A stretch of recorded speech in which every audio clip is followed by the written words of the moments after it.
Perkenalkan, nama saya Hamdan Hidayat Awas dengan NIM A1C222022 dari kampus Universitas Mikareski Makassar, Prodi S1 Keperawatan.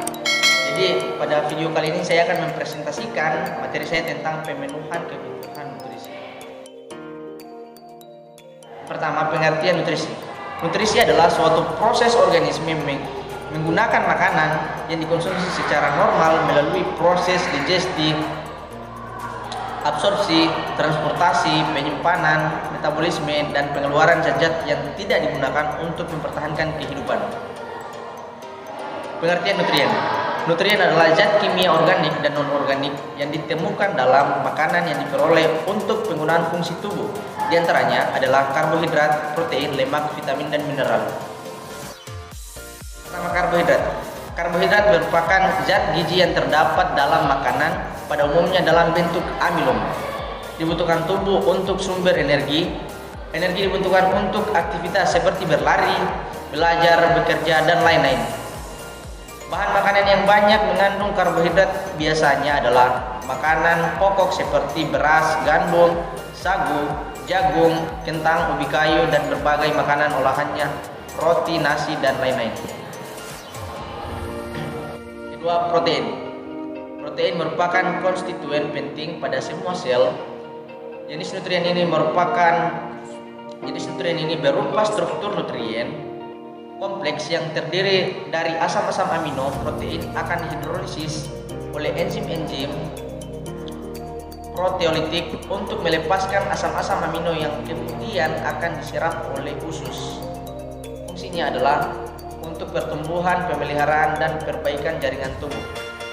Bentuk sederhana asam amino yang disimpan dalam jaringan berbentuk hormon dan enzim. Asam amino. Asam amino esensial tidak dapat disintesis dalam tubuh, tapi harus didapatkan dari makanan sumber daging. Sumbernya adalah daging, hewan ternak, susu, dan telur.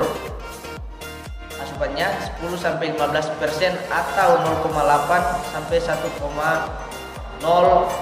gram per kilogram berat badan dari kebutuhan energi total. Ketiga, lemak. Lemak merupakan sumber energi yang dipadatkan. Lemak dan minyak terdiri dari gabungan gliserol dengan asam-asam lemak.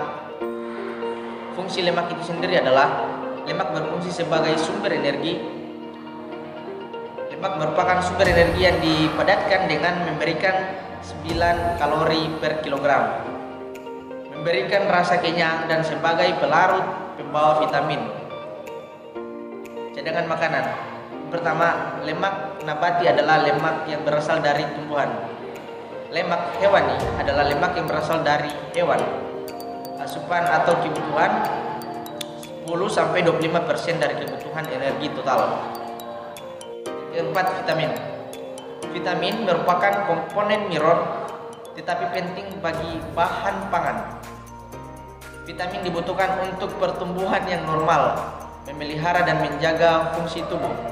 Vitamin dibagi dalam dua kelas besar, yaitu vitamin larut dalam air ya, seperti B1, B2, B6, B12, dan vitamin C.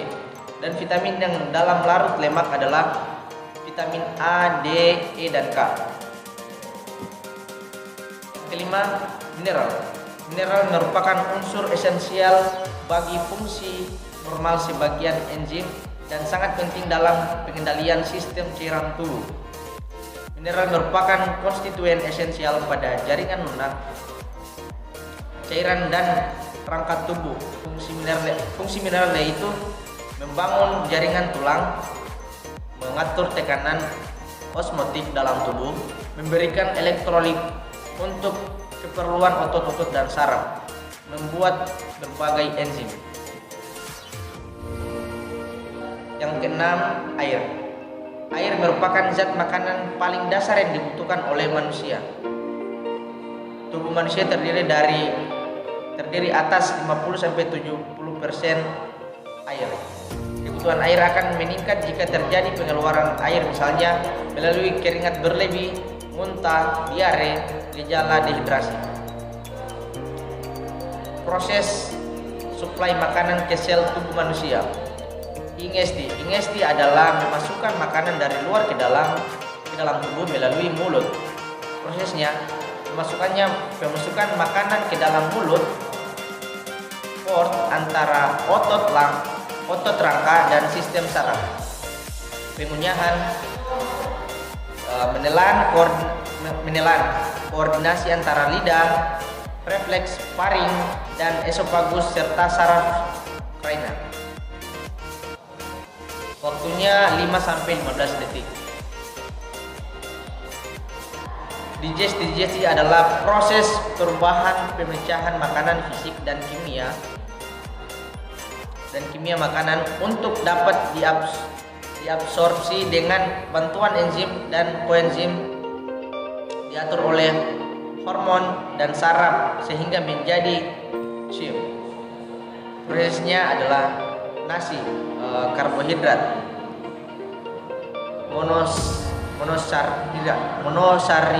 monosarida, tahu, protein, asam amino, keju, lemak, asam lemak. Waktunya 1-4 jam.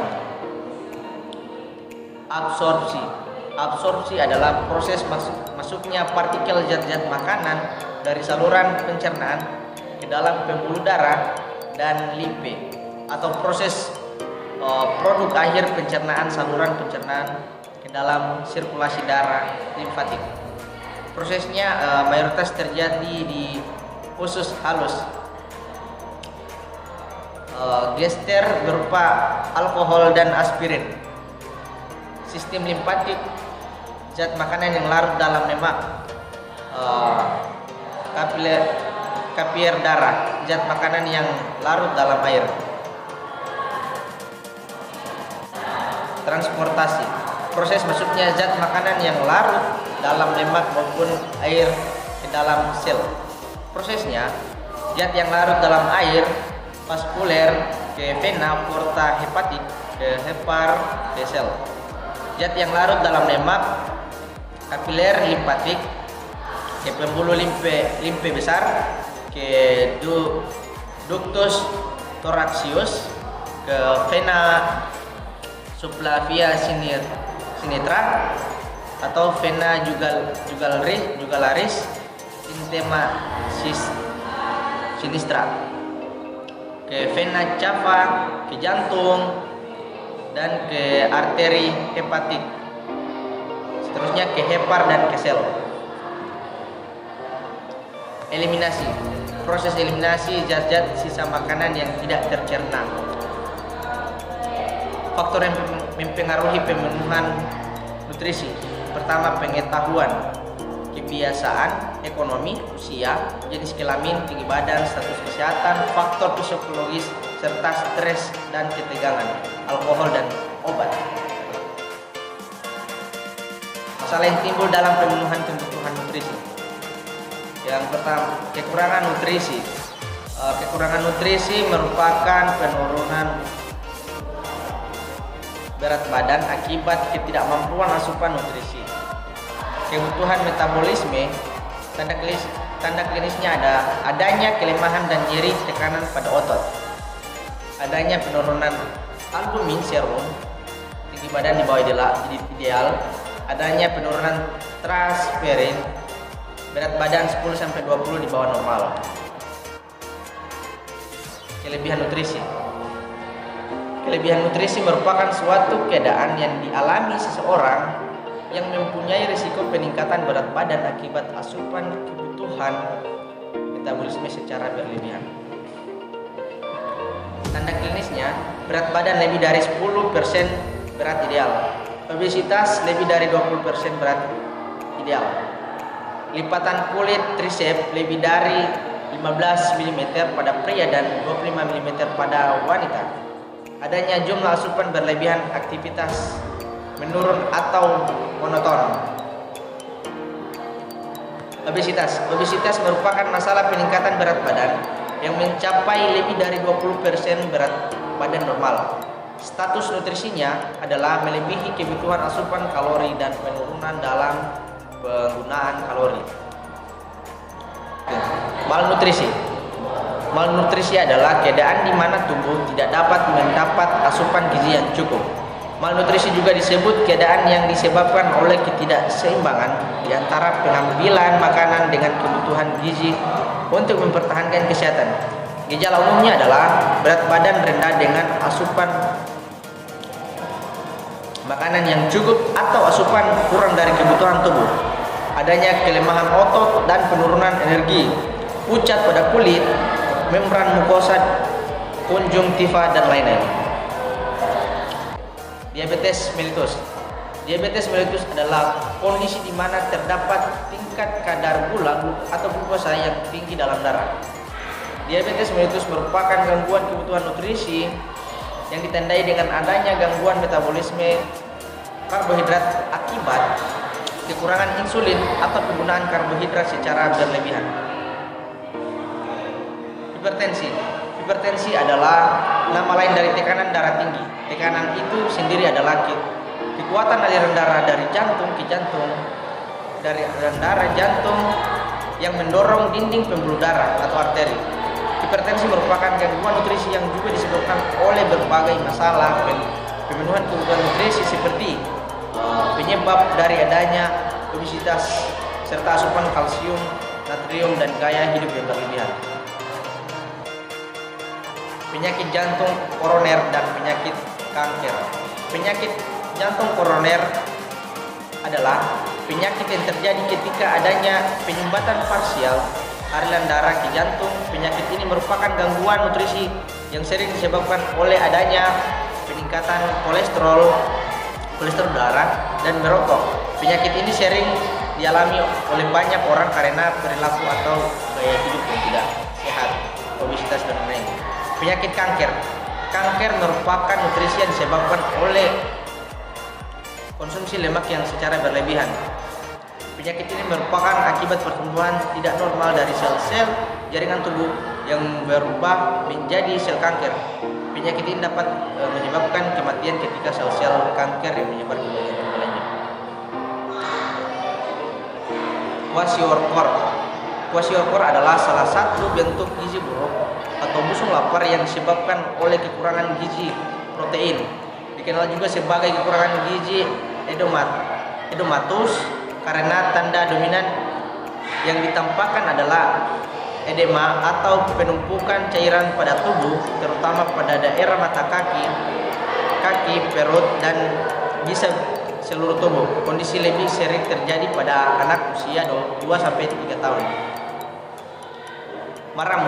Maramus adalah salah satu bentuk kekurangan gizi yang buruk paling sering ditemui pada balita. Penyebabnya antara lain karena masukan makanan yang sangat kurang, infeksi pembawaan dari lahir, prematur, penyakit pada masa neonatus, serta kesehatan lingkungan. Kesimpulannya adalah setiap makhluk hidup membutuhkan makanan untuk mempertahankan kehidupannya. Karena di dalamnya makanan terdapat zat-zat gizi yang dibutuhkan tubuh untuk melakukan kegiatan metabolisme. Oleh karena itu, pemenuhan kebutuhan nutrisi yang diberikan dengan baik dapat membantu kelangsungan hidup makhluk tersebut. Ya, terima kasih.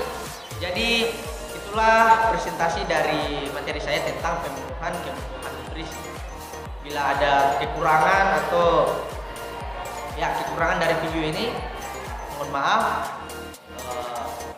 Assalamualaikum warahmatullahi wabarakatuh.